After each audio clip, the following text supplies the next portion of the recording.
What is your opinion regarding a couple where the wife said, I feel jealous when you speak and laugh with other women.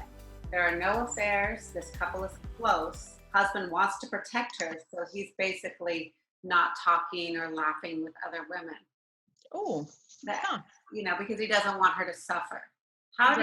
What do you think about this? I would want to unpack jealous, because what I say about jealousy, it's a big cognitive construct that has a whole soup of emotion embedded in it. And I would really like to get to her fears. Like, what fears come alive when she sees him laughing and talking with other women? Not that he's doing anything wrong, but that we want to help her get to know her fear and process her fear for her own mental wellness, as well as for their relationship, and sending a clear signal. Because I love the idea of him helping hold her fear. I don't love the idea of him simply changing his behaviors because she's jealous.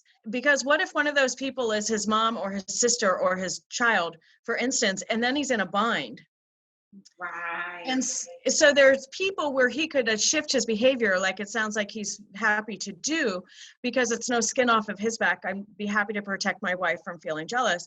But then what if there are other people where he ends up laughing and then he's monitoring himself, and rather than letting her help her get closer to what the primary emotion is in the jealousy, and then processing that between them. Yeah. Because then maybe he does the same behavior, laughing and chatting with other women. There's no threat of affair, and her fear is held by him and it doesn't come alive inside of her, and she's okay with it. Or maybe because he knows her fear, he makes sure to bring her into the conversation and is protective in other ways because he understands and he takes in her fear, and her fear becomes their relationship's priority, and we protect each other. Ideally, we protect each other from being in our fear alone. Yeah. We can't protect each other from the fear coming alive, but when it comes alive, we learn how to reach. This is Bowlby's concept of affective dependence. We learn how to reach, and so then our loved one holds our fear with us and protects us by holding it with us and being in it with us, rather than just saying, I promise not to do that behavior that makes you jealous. That to me feels too behavioral. I actually want to work on a different level, and I actually want to work to revise, have limbic revision. Even if the outcome is the same, I want to make sure we're not just getting to some different behavioral outcome without processing whatever pockets of pain that are in the jealousy. On one hand, she says, I'm jealous. He says, okay, I won't do that anymore.